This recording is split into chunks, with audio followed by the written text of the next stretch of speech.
You know how every girl is supposed to dream about the moment she gets engaged? The tears, the excitement, the phone calls to your family, the whole fairy tale. Well, mine didn't exactly go that way. In fact, the first phone call I made wasn't to my mom. And that's where all of this started. My fiancé, Mark, proposed to me 3 months ago. It wasn't a surprise. I mean, we'd been together for 5 years, lived together for 2, and had already talked about marriage a lot. But when it happened, it still hit me like a wave. He did it in the kitchen, of all places. I'd just come home from work, exhausted, and he was making pasta. He pulled a ring out of the drawer. Apparently, he'd been hiding it there for 2 weeks, and dropped to one knee right there between the fridge and the counter. I laughed, cried, said yes, and we ended up eating slightly burnt pasta and drinking cheap wine, just staring at the ring like idiots. It was perfect because it was so us. The problem came after. Mark asked, "Who do you want to call first?" And without even hesitating, I said, "Emma, my best friend. Not my mom, not my dad, not even my sister. Emma." He didn't look upset or anything, just nodded, but I could feel this little sting of guilt already. Because I knew, deep down, that my mom was going to take it personally. She always does. For context, my mom and I have a complicated relationship. She's intense. She has this way of making everything about her, and she thrives on drama. Growing up, if I had good news, it somehow became about how she sacrificed for me, or how she knew it would happen all along. If I had bad news, it was about how I let her down. So over the years, I learned to keep things to myself until I absolutely had to share. So that night, I called Emma, then my sister, then my dad. I told myself I'd tell my mom the next day, when I had time to sit down and mentally prepare. But then the next day came, and she called me while I was in the middle of a work meeting, and I didn't bring it up. Then the next day, she called me while she was in the car with her friends, and I didn't want to share something so personal like that. Then it became this weird cycle where every time I thought about telling her, I'd chicken out because it felt like the perfect moment had already passed. Weeks went by. By the time I realized how long it had been, I was too embarrassed to admit it. So I just didn't. And then, of course, she found out on her own. Mark posted a picture of us on his Instagram, holding up the ring. Totally innocent. He's not a big social media guy, so I didn't even think twice about it. But someone, probably one of her friends, saw it and texted her congratulations. That's how she found out her daughter was engaged, from a third-party text about a post she wasn't even tagged in. When she called me, her voice was ice. "So, you're engaged." I froze. My stomach dropped so fast it felt like I'd been punched. "Mom, I was going to tell you." Don't even start with that. I'm your mother, and I had to find out from Sharon of all people?" She practically spat the name. "Do you have any idea how humiliating that is? Everyone thinks I don't even matter to my own daughter." I tried to explain. I really did. But she cut me off at every turn, saying things like, "Clearly, I don't mean anything to you. And if you can't trust me with your big moments, what does that say about our relationship?" The worst part? She cried. And my mom is not a crier. She's the type to tough everything out. So hearing her cry made me feel like the absolute worst person alive. That night, I couldn't even sleep. I kept replaying it in my head, wondering if I'd made a huge mistake. Mark tried to reassure me, saying it wasn't wrong to protect my peace, that I had my reasons. But my mom hasn't let it go. She keeps bringing it up in every conversation, guilt-tripping me, telling me I've ruined our bond forever. Now, my extended family knows too, and of course she told them her side first. I've already gotten a text from my aunt saying, "I can't believe you didn't tell your own mother. She must be heartbroken." And here's the kicker. This isn't even the worst of it. Because after that phone call, she decided to do something that made everything 10 times worse. When I said my mom decided to do something that made everything worse, I wasn't exaggerating. The morning after that awful phone call, I woke up to about a dozen text notifications. At first, I thought maybe it was just Emma and my sister checking in after I'd vented to them the night before. But no, it was my mom. And what she sent me made my blood run cold. She'd posted on Facebook. Now, normally, that wouldn't sound like a big deal, but you have to understand. My mom treats Facebook like it's her personal stage. Every emotion, every conflict, every triumph. It all ends up as a vague but very pointed status update. And there it was, in black and white. Funny how some moms find out about their daughter's engagement from strangers. Guess some bonds just don't matter anymore. Over 200 likes. Dozens of comments. And people tagging me in it. It was like she'd taken my private guilt and broadcasted it for the entire extended family, her church group, her coworkers, her high school friends, and probably even the mailman to dissect. I wanted to crawl out of my own skin. My phone buzzed nonstop that whole morning. Cousins I hadn't spoken to in years were suddenly sliding into my DMs with stuff like, "What happened? And why didn't you tell your mom first?" Even my boss texted me, my boss, because apparently one of her friends is also friends with my mom and saw the post. I sat at the kitchen table with my coffee going cold in front of me, just staring at my phone like it was a bomb. Mark came out of the bedroom, still groggy, and when I showed him, he just sighed and rubbed his face. "She really went there," he muttered. "Yeah," I said, trying to keep my voice steady even though my chest felt like it was caving in. "She really did." I wanted to scream. I wanted to cry. But more than anything, I wanted to call her and demand she take it down. Instead, I just texted, "Me, Mom. That post is making things worse. Please take it down. Mom, the truth hurts sometimes. Maybe you should have thought about that before humiliating me." "Me? You're humiliating me by making this public." "Mom. Oh, so now you care about being humiliated?" That was it. No apology. No acknowledgement. Just a power move to let me know she was in control of the narrative. The worst part? My grandma called me not long after. My sweet, 78-year-old grandma, who barely knows how to work her flip phone, had been told by my mom that I was ashamed of the family. When she asked me in her soft, trembling voice, "Sweetheart, why didn't you tell your mama first?" I felt this crushing guilt all over again. It wasn't just between me and my mom anymore. It was spreading like wildfire through the family grapevine. By the weekend, Mark and I were supposed to have dinner with my parents. It had been planned before the proposal, just a casual Saturday get-together. And Mark, bless his heart, said we should still go. "She's your mom," he said gently. "We can't avoid her forever. Maybe it's better to talk face to face." I wanted to believe him. I really did. But the pit in my stomach told me otherwise. Saturday night came, and we drove to my parents' house. The whole ride there, my palms were sweaty. Mark reached over and squeezed my hand. "I've got you," he whispered, and I nodded, trying to breathe. When we walked in, my dad greeted us warmly, like nothing was wrong. He gave me a hug, clapped Mark on the shoulder, and told us dinner was almost ready. My mom, though she barely looked at me. She gave Mark a polite hello, but when she hugged me, it was stiff, cold. The atmosphere was so thick you could have cut it with a knife. We sat down to eat, and for the first 10 minutes, it was just awkward small talk. My dad asked about work, Mark talked about a new project, and I tried to pretend I wasn't sitting next to a ticking time bomb. But then my mom put her fork down, folded her hands, and looked directly at me. "So," she said, her tone sweet but sharp underneath. "When's the wedding? Or do I have to wait for Facebook to tell me that too?" The table went dead silent.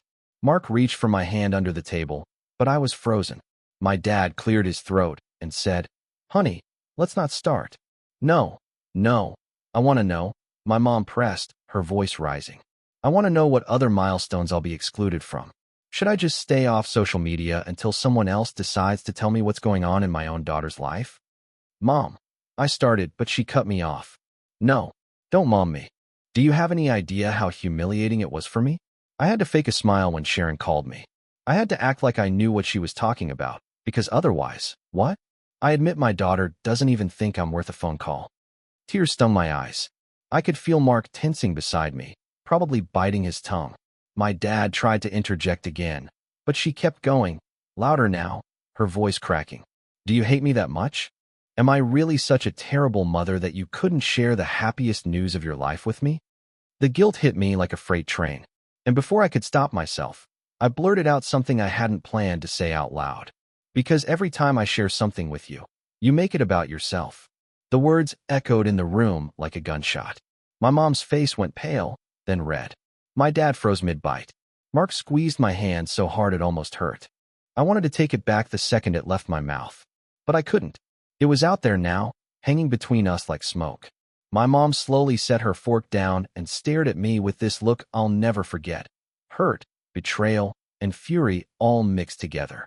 "You ungrateful little girl," she whispered. And then she stood up from the table and walked out of the room without another word.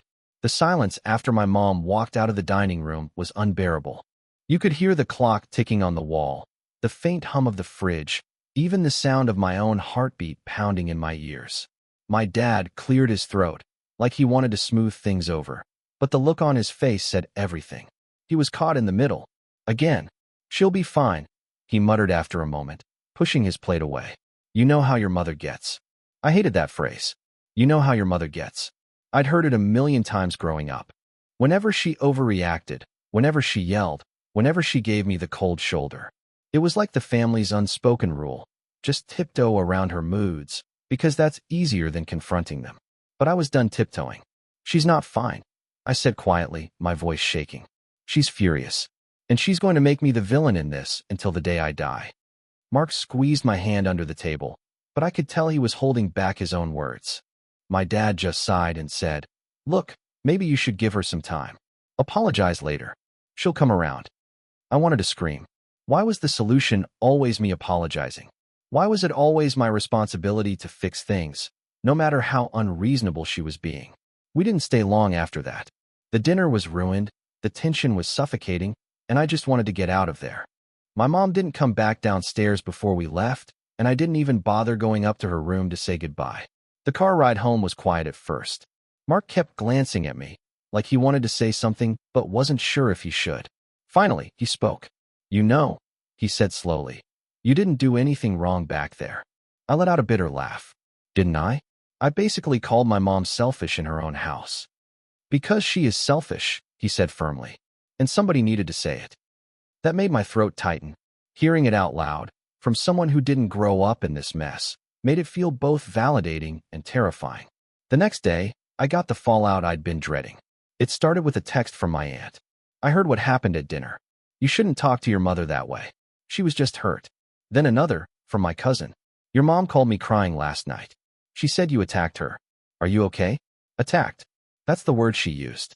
By the time lunchtime rolled around, I had a dozen messages from different family members, all variations of the same theme. How could I be so cruel? She just wanted to celebrate with me. Why was I shutting her out? It was like she'd mobilized the entire family into her personal defense squad. I didn't reply to most of them. I just sat on the couch with my phone buzzing like a hornet in my hand, staring at the messages until the words blurred together. Mark kept telling me not to let it get to me, but it was impossible. I felt like I was drowning. Later that evening, my sister called. Unlike the others, her tone wasn't accusatory. It was cautious.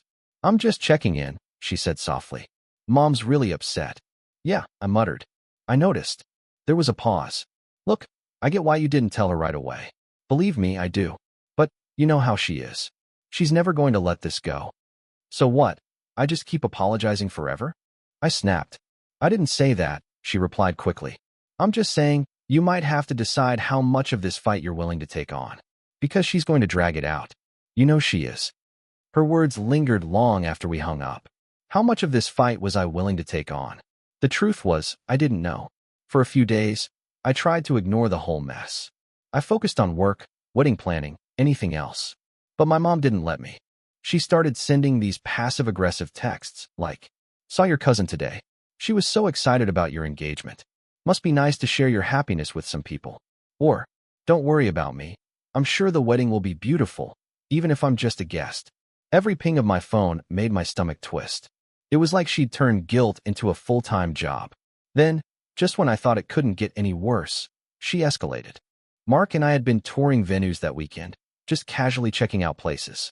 I posted a picture on my private Instagram story, a shot of me standing under some fairy lights at a barn-style venue. Nothing major, just a fun moment. I didn't tag the location, didn't mention anything about booking. And yet, the next morning, I woke up to a text from my mom. "So I guess you've already picked a venue. Glad I could find out from Instagram this time instead of a stranger." I sat up in bed, staring at the message in disbelief. She wasn't even on Instagram, which meant she'd either made a burner account to stalk me, or someone in the family was screenshotting my posts and sending them to her. I showed Mark, and he groaned. "This is ridiculous. She's literally spying on you now." And that's when I realized my mom wasn't just mad anymore. She was on a mission to insert herself into every step of this engagement, whether I liked it or not. And the worst part? I had no idea how far she was willing to go. The venue spying incident should have been my wake-up call. But honestly, I didn't want to believe it was as bad as it seemed. I thought maybe I was being paranoid, or maybe one of my cousins innocently sent her the screenshot without realizing how she'd use it. But then things started happening that I couldn't explain away. The following weekend, Mark and I had an appointment to visit another venue, a small vineyard about an hour outside the city. It wasn't anything fancy, but we liked the idea of something outdoors, surrounded by trees and fields. I hadn't told anyone about the visit, not even my sister. So you can imagine my shock when we pulled into the gravel driveway, parked, and walked toward the main building, and saw my mom standing there in the lobby. I swear my brain short-circuited. For a second, I thought I was hallucinating. But no, there she was, purse on her shoulder, smiling like she'd just happened to be there. "Mom," I blurted, my voice cracking. "Oh, hi, sweetheart," she chirped, like this was the most natural thing in the world. "I just thought I'd come see the place too. I mean, if this is where you're planning your big day, I should be part of it, don't you think?" Mark's jaw clenched. He didn't say anything, but I could feel the tension radiating off him. "How did you even know we were coming here?" I asked, my voice sharper than I meant. She waved her hand dismissively. "Oh, a little bird told me. Doesn't matter. What matters is we can make this decision as a family." Family. She said it like she owned the word. The tour was a nightmare. The poor coordinator had no idea what was going on. She probably thought it was normal for moms to tag along. But every time the woman showed us something, my mom would jump in with her opinion. "The barn is nice, but don't you think it's a little rustic? You'll want something classier for the photos." "Oh, this ceremony spot? I don't know if that many chairs will fit. You'll have to invite fewer of my friends." "I think white linens would be better than ivory, don't you?" By the time we got back in the car, I was ready to scream. "She followed us here," I said, my hands shaking as I buckled my seatbelt. "She literally stalked us to a venue." Mark finally let his anger show. "This has to stop. I don't care if she's your mom. This is controlling, manipulative, and honestly creepy." I nodded, but inside, I felt sick. Because he was right. And yet, a part of me still felt guilty for even thinking about pushing her away. The following week, the family group chat lit up. Someone, I'll never know who, added me to a new chat titled Wedding Planning. And guess who the most active participant was? My mom. She sent long lists of suggestions for venues, florists, photographers. She even brought up colors she thought would flatter my complexion better than the ones I'd mentioned to Emma. It was like she'd decided this wedding was her personal project. At first, I ignored the messages. But when I didn't respond, she started tagging me directly. "At OP, what do you think of this ballroom? At OP, should I book us a cake tasting? At OP, don't forget you'll need to find a dress soon." I already called around to some boutiques. When I finally confronted her privately, texting her that she needed to step back, that this was my wedding, not hers, she hit me with the guilt trip of the century. "Oh, I'm sorry. I thought mothers were supposed to be included. I guess you'd rather I just sit quietly and wait for scraps." I showed Mark, and he shook his head. "She's trying to paint you as the bad guy no matter what. If you let her keep inserting herself, she'll take over everything. If you push back, she'll play the victim." He wasn't wrong, and it was exhausting. But the breaking point came 2 weeks later. Mark's parents invited us over for dinner, just a casual night to celebrate the engagement. They've always been sweet, low-drama people, and I was looking forward to a calm evening for once. We were sitting in their cozy dining room, eating roast chicken and laughing about something Mark's dad said when the doorbell rang. Guess who? My mom. She walked in like she owned the place, holding a bottle of wine and smiling like she was everyone's best friend. "I thought I'd surprise you," she announced, setting the wine on the counter. Mark's parents were polite, of course, but I could see the confusion on their faces. They hadn't invited her. We hadn't told her. And then, as if the situation wasn't awkward enough, she turned to Mark's mom and said, "I hope you don't mind if I get involved in some of the planning. After all, this is my only daughter's wedding. I'd hate for it to get mismanaged." My cheeks burned. Mark's mom gave a tight smile, clearly uncomfortable, while Mark gripped the edge of the table so hard his knuckles went white. I wanted to disappear. But before I could say anything, Mark's dad, usually the most easygoing man in the world, spoke up in a firm voice. "Actually, this is their wedding. Not ours. Not yours. Theirs." The room went dead silent. My mom's smile faltered for the first time all evening. She looked at me like I'd betrayed her by not defending her. And I knew, in that moment, something was about to snap. The car ride home after dinner at Mark's parents' house was tense, to say the least. My mom left early, her wine untouched, her fake smile stretched so thin it was practically cracking. She didn't say goodbye to me, didn't hug Mark, didn't even glance at his parents as she walked out the door. She just slipped her purse over her shoulder, muttered something about not being welcome, and stormed off into the night. The second she was gone, Mark's mom apologized profusely. We had no idea she was coming. We're so sorry for the awkwardness. And Mark's dad just shook his head, muttering, that woman's trouble. On the way home, I couldn't stop replaying his words. That woman's trouble. I knew he was right, but it still stung, hearing someone else say it out loud. Mark, on the other hand, looked furious. Not at his dad, at my mom. She completely hijacked our evening, he said, gripping the steering wheel tight. And the way she undermined you in front of my parents? Unacceptable. I knew he was right, but I also knew my mom wasn't going to take the humiliation quietly. Sure enough, the next morning, my phone lit up with texts. Mom, I can't believe you let them talk to me that way. Mom, do you know how embarrassing that was for me? Mom, I was trying to be part of things, and instead I got ganged up on. Do you even care how that makes me feel? I didn't respond. I couldn't. My head was pounding, my stomach in knots. Then, about an hour later, I got the real blow. A call from my aunt. She called me last night. My aunt said, her voice dripping with disapproval. She was in tears. She said Mark's parents don't respect her, and that you just sat there while they treated her like garbage. Is that true? I pinched the bridge of my nose. That's not what happened. She showed up uninvited in. You should have defended her, my aunt cut in. She's your mother. Do you have any idea how it feels for her to be excluded? To be treated like she doesn't matter? By the time I hung up, my aunt had made it clear. In her eyes, I was the ungrateful daughter, and my mom was the victim. It didn't stop there. Over the next week, my phone blew up with messages from family members I barely even talked to. Cousins, great aunts, even one of my mom's church friends messaged me on Facebook.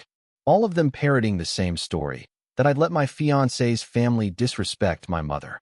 Mark was livid. She's rewriting the entire story and feeding it to everyone, he said.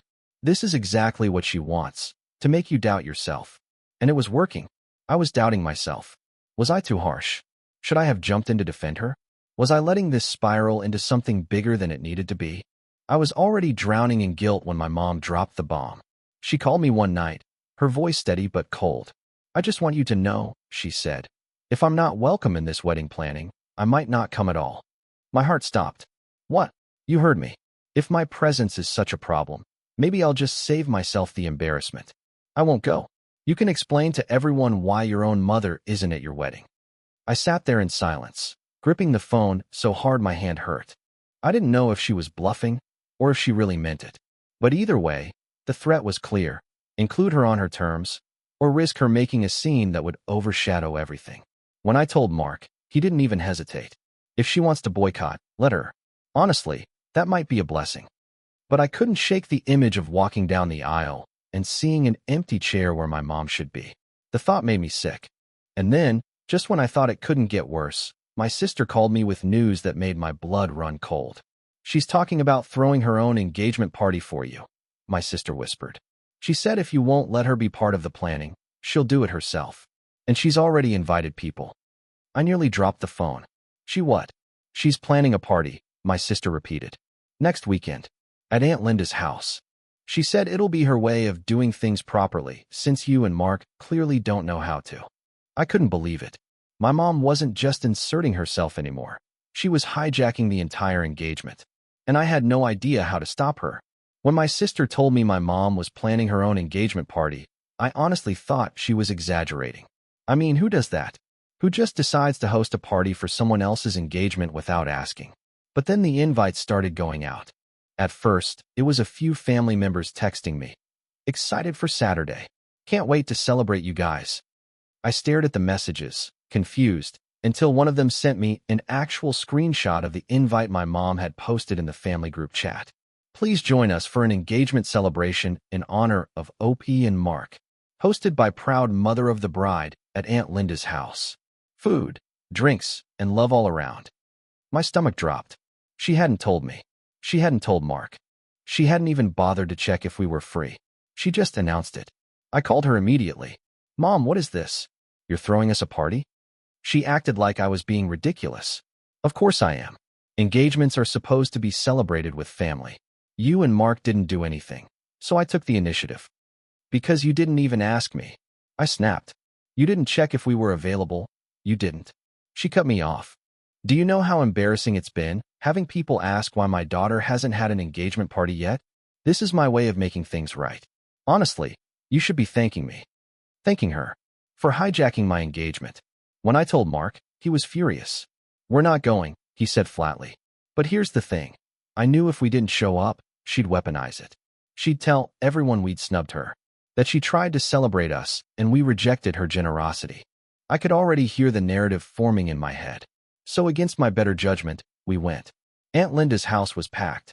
Relatives I hadn't seen in years were milling around, sipping wine, munching on appetizers. Balloons and banners decorated the living room. Congrats, OP and Mark. But everything screamed my mom. Her choice of colors, her favorite caterer, even the playlist she always used at family events. When we walked in, the room erupted with cheers. People hugged us, clapped us on the back, took pictures. For a moment, I almost let myself relax. Maybe this wouldn't be so bad.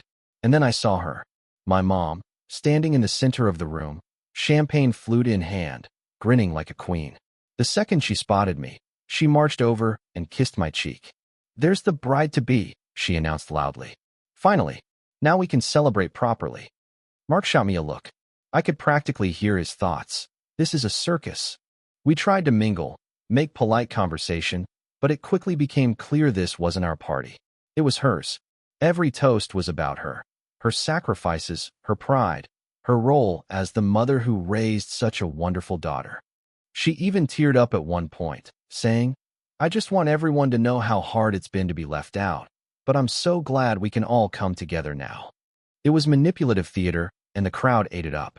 The breaking point came when she clinked her glass and called for everyone's attention. I'd like to say a few words, she began, smiling at the crowd. As the mother of the bride, it's my honor to welcome you all here tonight.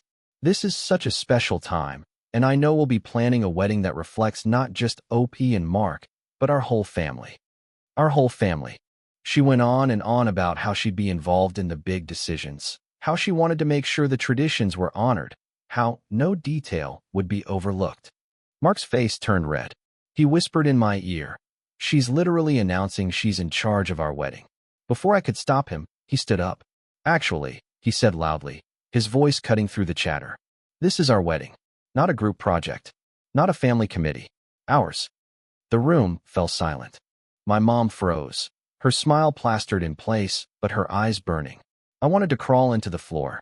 Half the room stared at Mark like he'd just cursed in church, while the other half shifted uncomfortably. My mom's voice trembled as she replied, Well, excuse me for trying to help. And then she set her glass down and stormed out of the room. The rest of the evening was a blur. People whispered, avoided eye contact, and eventually started trickling out early. Mark and I slipped out too, the weight of 100 disapproving stares pressing on our backs. The second we got home, my phone started buzzing. Messages from relatives, all variations of the same theme. Why did Mark embarrass your mom like that? She was just being thoughtful. She doesn't deserve this. By midnight, my mom herself texted me one final dagger. Congratulations. You've officially humiliated me in front of everyone I know. Don't expect me to forgive this. And I had no idea if she meant ever. After the disaster of that so-called engagement party, I thought maybe my mom would cool off. She'd had her dramatic exit. She'd sent her angry text, and usually after a few days of silence, she'd move on to something else to obsess over. But this time, she didn't let it go. She doubled down. It started subtly. A few days after the party, Mark's mom called me, sounding hesitant. Sweetheart, I just wanted to check in, she said. Your mother reached out to me. She said she was worried about Mark being controlling. I felt my blood run cold. She said what? She made it sound like he's taking over. That you're not being allowed to make your own decisions about the wedding. She asked if I'd noticed anything. I nearly dropped the phone. My mom wasn't just making me the villain anymore. She was trying to drag Mark down with me. When I told him, He swore under his breath and paced the living room. Unbelievable. First she tries to control you, and now she's painting me as the controlling one? He rubbed his temples. This is next-level manipulation. But it didn't stop with Mark's parents.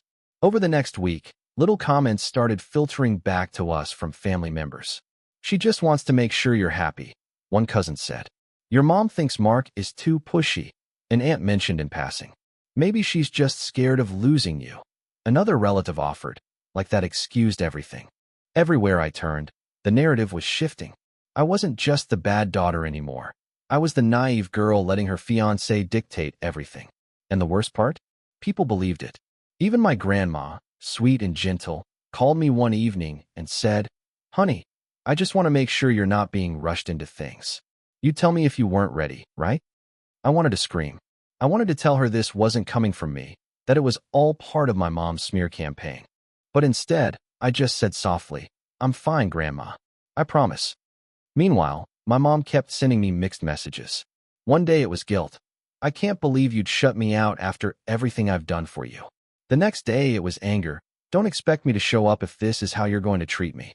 Then, just when I was ready to cut her off completely, she'd switch to sweet messages about bridal magazines or flower arrangements, acting like nothing had happened.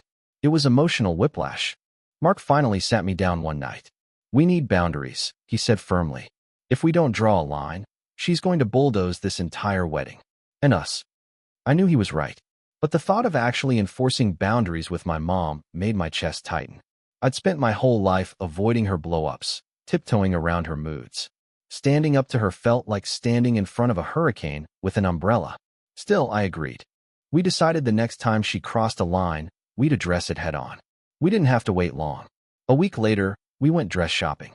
Just me, my sister, and Emma. It was supposed to be a fun, stress-free day, something light after all the chaos. I hadn't even told my mom where I was going, because I knew she'd try to take over. But halfway through the appointment, as I was standing on a little platform in front of a mirror, wearing a gown that made me tear up, I heard a familiar voice behind me. Well, trying on dresses without me?" I froze. There she was, my mom, standing in the doorway of the boutique, a satisfied smirk on her face. I don't know how she knew where I was, or who told her, but in that moment, none of it mattered. Because she walked right up, crossed her arms, and said loudly enough for everyone in the room to hear, "I can't believe you'd exclude your own mother from this. What kind of daughter does that?" The entire shop went silent. Brides, moms, consultants, all of them staring at me. And I realized this wasn't just about boundaries anymore. She was willing to humiliate me in public to make her point. And I had no idea how far she'd go next. I swear, in that moment at the boutique, my legs nearly gave out. I was standing on a pedestal in a dress that actually made me feel beautiful for the first time in weeks, and suddenly all I could feel was shame crawling up my neck like fire. The consultant froze mid-step. Emma's eyes widened, and my sister muttered, "Oh no," under her breath. "Mom," I croaked, "what are you doing here?" She looked around the room, soaking in the attention like she was on stage. "What am I doing here? What kind of question is that? I'm your mother. I'm supposed to be here. But instead, I get excluded. Again." A couple of the other brides whispered to each other. I wanted the floor to open up and swallow me whole. "Mom, please," I whispered, my voice trembling. "Not here. Can we just—" "No," she snapped, her voice rising. "I will not be sidelined like this. I have every right to be part of this day. Do you have any idea how humiliating it's been? People keep asking me about the wedding, and I don't even know what to say because my own daughter keeps me in the dark." The consultant gave me a helpless look, like she wanted to intervene but didn't know how. Emma, bless her, stepped forward. "This isn't the time or place," she said firmly. "Maybe you should let Opie." "Excuse me." My mom turned on her like a hawk. "This is none of your business. You're just the friend. I'm the mother. Do you understand the difference?" Emma's jaw dropped. My sister grabbed my hand, whispering, "Say something." And for once, I did. "Mom, stop." My voice was sharper than I expected, echoing across the boutique. She froze, eyes narrowing. "I didn't invite you here because every time I try to include you, you take over," I said, my words tumbling out faster now, my heart hammering in my chest. This was supposed to be a happy moment for me. For me. Not another stage for you to play the victim. The room went dead quiet.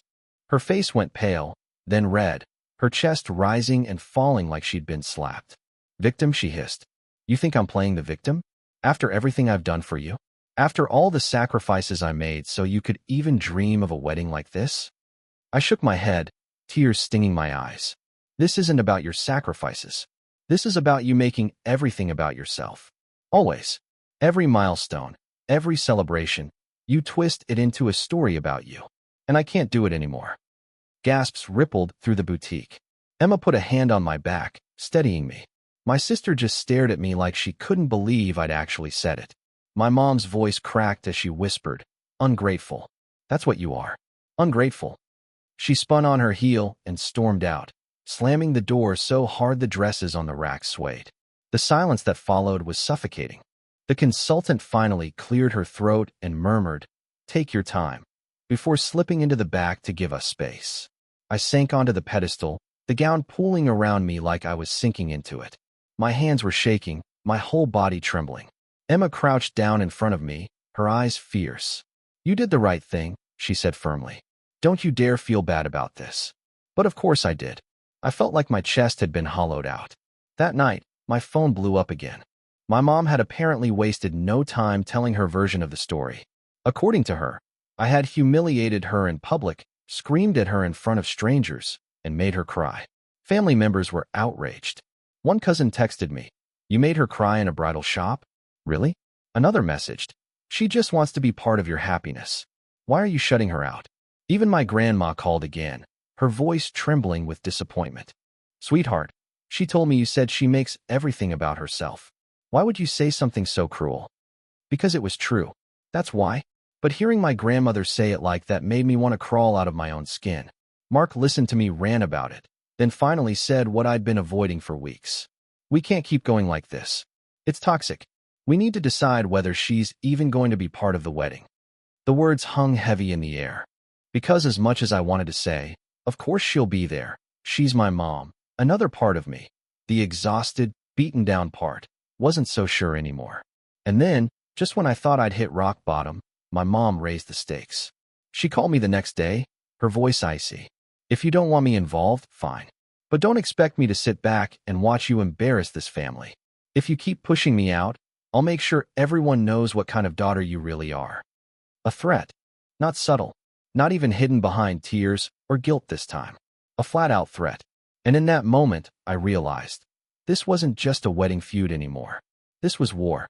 I should have known she meant it when she said she'd make sure everyone knew what kind of daughter I really was. But I guess some naive part of me hoped it was just another one of her dramatic threats that would fizzle out once she cooled down. It wasn't. 2 days later, I woke up to chaos. My phone buzzed nonstop. Texts, missed calls, notifications from Facebook. Emma was the first one to get through to me. "Don't freak out," she said quickly, "but your mom posted something." My stomach dropped. "What kind of something?" "Just go look." So I did. There it was, front and center on her Facebook page, visible to her 600 friends and probably half the town. Raising children is the hardest job in the world. You sacrifice everything. You pour your soul into them. And sometimes they grow up and forget. Sometimes they even humiliate you in public, tell you you're selfish, tell you you're not welcome in their lives anymore. I never thought I'd live to see the day my only daughter treated me like this, but here we are. Please pray for me. Over 300 likes. Dozens of comments. All sympathy for her. "You're such a good mom. Don't let her take that from you. Kids these days don't appreciate anything. I can't believe she would do that to you. You deserve so much better." People were tagging me in the comments, too, like they wanted me to see the shame. I felt sick. Mark found me sitting on the couch, staring at my phone with tears streaming down my face. He took one look at the screen and muttered, "That's it. She's trying to destroy you." And honestly, that's how it felt. Like she wanted to break me down so badly that I'd crawl back to her, apologizing, begging for forgiveness. But instead of breaking me, it lit something up inside. That night, I called her. My hands were shaking, but my voice was steady. "Take it down," I said. She scoffed. "Why? Afraid people will see the truth?" "No," I snapped. "Because it's a lie. You're twisting everything that happened to make yourself look like a victim, and you know it." "Excuse me." Her voice rose. Do you know how much I've put up with? The disrespect? The exclusion? And now you want to censor me too? Unbelievable. This isn't about censoring you, I shot back. It's about boundaries. If you can't respect me enough to keep our fights private, then maybe you don't deserve to be part of my wedding. Silence. Then she laughed, a cold, bitter sound I barely recognized. Oh, so that's it? You're cutting me out? Fine. But don't think the rest of the family will side with you. They know who I am. They know what kind of daughter you turned out to be. And she hung up. The fallout was immediate. My aunt texted me the next morning. She says you uninvited her. Is that true? A cousin messaged. We don't want to take sides, but this is tearing the family apart. Even my dad called, his voice weary. She's hurt, he said softly. You know how she gets. Maybe just let her feel involved a little. For the sake of peace. For the sake of peace? I repeated, my voice cracking. Dad, she's waging war against me on Facebook. How am I supposed to have peace with that? He didn't answer. For the next week, I barely slept. Every time my phone buzzed, my stomach clenched. Half the family was sending me guilt trips, the other half avoiding me completely. I couldn't even think about wedding planning anymore. It all felt poisoned. Mark kept telling me we'd get through it, that we'd draw our boundaries and stand firm. But I could see the toll it was taking on him too. He hated seeing me cry, hated being painted as the controlling fiancé, hated the idea that his family was being dragged into the crossfire. Finally, one night, as we sat on the couch surrounded by half-finished seating charts and vendor lists, Mark took my hand. We need to decide, he said quietly. Is she in this wedding or not? My throat tightened. I'd been avoiding the question for weeks, but I couldn't anymore. It was tearing me apart, trying to imagine walking down the aisle without my mom there. But it was tearing me apart even more to imagine her being there, dominating the day, making it about her. I closed my eyes, tears slipping down my cheeks, and whispered, I don't know if I can do it with her there. And just as the words left my mouth, my phone buzzed on the coffee table. A new message. From my mom. If I'm not invited to the wedding, don't bother calling me ever again. When I read her text, if I'm not invited to the wedding, don't bother calling me ever again. It felt like the floor disappeared beneath me. I stared at the screen, numb. It wasn't even the words themselves. It was what they meant. She wasn't just threatening to skip the wedding anymore. She was threatening to erase herself from my life altogether. That's always been her way, to take things to the absolute extreme. There was never such a thing as a middle ground with my mom. Either she was all in, or she was slamming doors, cutting people off, nursing grudges for years. This time, though, it wasn't just another one of her theatrics. I could feel it. She meant it. Mark sat next to me, watching me carefully. What are you thinking? He asked quietly. I rubbed my face with both hands, trying to keep my voice steady. I'm thinking this is the moment she's been pushing me toward my whole life. She's daring me to choose. Either I bend to her, or I lose her completely. He didn't say anything at first. He just reached over and held my hand. His silence wasn't pressure, it was space. Space for me to say the thing I'd been too afraid to admit. And finally, I did. I don't think I can do the wedding with her there. Saying it out loud felt like jumping off a cliff. But once the words were out, I couldn't take them back. That night, I didn't sleep. I lay awake, staring at the ceiling, memories of her flashing through my head like a slideshow. Birthdays where she cried because the attention wasn't on her. School concerts where she criticized my performance instead of congratulating me. Holidays where the whole family tiptoed around her moods like we were walking on a minefield. I realized something that broke my heart. I had already been grieving this relationship for years. It wasn't the mother-daughter bond one wanted, it was the one I got. And as much as I wished it could be different, it wasn't. The next morning, I called my sister. She gave me an ultimatum. I told her, my voice raw. If she's not invited, she's done with me. There was a long pause. Then my sister said quietly, that sounds exactly like Mom. I let out a shaky laugh that turned into a sob. What do I do? I can't make that call for you, she said. But I'll say this. If you invite her, she will make that wedding about her. Every second. If you don't invite her, she'll make sure everyone knows she was excluded. Either way, there's going to be fallout. The only question is, which fallout can you live with? Her words sank into me like stones in water. For days, I wrestled with it. Some mornings I'd wake up determined to keep her on the guest list, telling myself maybe she'd behave for just one day. Other mornings, I woke up feeling sick at the thought of her there, of her hijacking the ceremony, of her whispering criticisms in my ear while I tried to smile for the cameras. But the decision was made for me when Emma called. "You're not going to believe this," she said, "but your mom's planning another event." My stomach twisted. "What kind of event?" "She's calling it a celebration of motherhood," Emma said, her voice dripping with disbelief. "She's invited half the family. Says she deserves to be recognized as the mother of the bride since you won't let her be part of anything else." I sat there in stunned silence. I shouldn't have been surprised, but somehow I still was. That was it. That was the line. That night, Mark and I sat down together at the kitchen table and wrote the hardest email I've ever written in my life. It wasn't angry. It wasn't defensive. It was just clear. "Mom, I love you, but your behavior over the last few months has been hurtful and exhausting. This wedding is supposed to be about me and Mark starting our life together. Instead, it has turned into constant conflict. For my own peace, I have decided you will not be part of the wedding. I understand this is painful to hear, but I can't keep sacrificing my happiness to avoid upsetting you. I hope one day you can understand." Up. I stared at it for almost an hour, my finger hovering over the send button. My hands shook so badly I had to set the laptop down twice. But eventually, I hit send. Her reply came 5 minutes later. One line. "Then you are no longer my daughter." I read it again and again, like maybe I was hallucinating. But no, that was it. Years of love, obligation, guilt, all boiled down to a single sentence. And for the first time in my life, I felt free. Not happy, not triumphant, just free. Because now I understood what I'd always been too afraid to admit. Her love had never been unconditional. It was a transaction. As long as I fed her ego and played the dutiful daughter, I got her approval. The second I stopped, I was disposable. The weeks leading up to the wedding were brutal. The family grapevine went into overdrive. Aunts and cousins called me heartless. My grandma begged me in tears to reconsider. My dad avoided me entirely, his silence saying more than words ever could. But for once, I didn't cave. Every time the guilt rose up, I reminded myself, this is my life. This is my marriage. I don't owe my mom the spotlight at the expense of my own peace. The wedding day came. I won't lie, when I walked down the aisle and saw that empty chair where my mom should have been, it stung. It was like a missing tooth you can't stop tonguing, a raw, empty spot in the middle of the joy.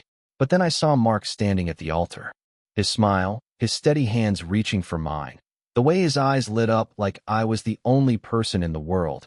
It was everything. In that moment, the empty chair didn't matter. The ceremony was perfect. Our vows were heartfelt and shaky in the best way. My sister cried. Emma cheered. Mark's parents beamed with pride. When we kissed, the entire room erupted with applause that felt like love washing over us. At the reception, people danced, laughed, toasted. There was no tension, no whispered judgments, no storm cloud hanging over us. Just joy, just love. And for the first time in months, I felt light. I caught myself looking around the room more than once, noticing who was there and who wasn't. It hurt that so many of my mom's relatives had chosen her side and stayed away. But it also made me realize something important. The people who showed up were the ones who truly wanted to celebrate us, not use the day as another stage for drama. I didn't have a mother-daughter dance. Instead, I danced with my sister. She whispered in my ear, "She'll never admit it, but you were brave." I cried right there on the dance floor. Later that night, when the lights dimmed and Mark and I stood outside under the stars, he wrapped me in his arms and said, "We did it. Without her. And it was still perfect." And he was right. It wasn't the wedding I'd once imagined as a little girl, with my mom beaming at me from the front row. But maybe that's okay. Because the truth is, I'd been chasing that imaginary version of her my whole life. The supportive, selfless mom I always wanted. She doesn't exist. What I had instead was this. A husband who loves me, friends who show up for me, a sister who understands, and a future free from the constant pull of her manipulations. It still hurts sometimes. I won't pretend it doesn't. Every once in a while, I reach for my phone to tell her something, about a new recipe I tried, or a funny thing Mark said, and then I remember the wall she built between us. But then I take a deep breath and remind myself, her absence is the cost of my peace. And for the first time in my life, I chose my peace. I chose me, and I don't regret it.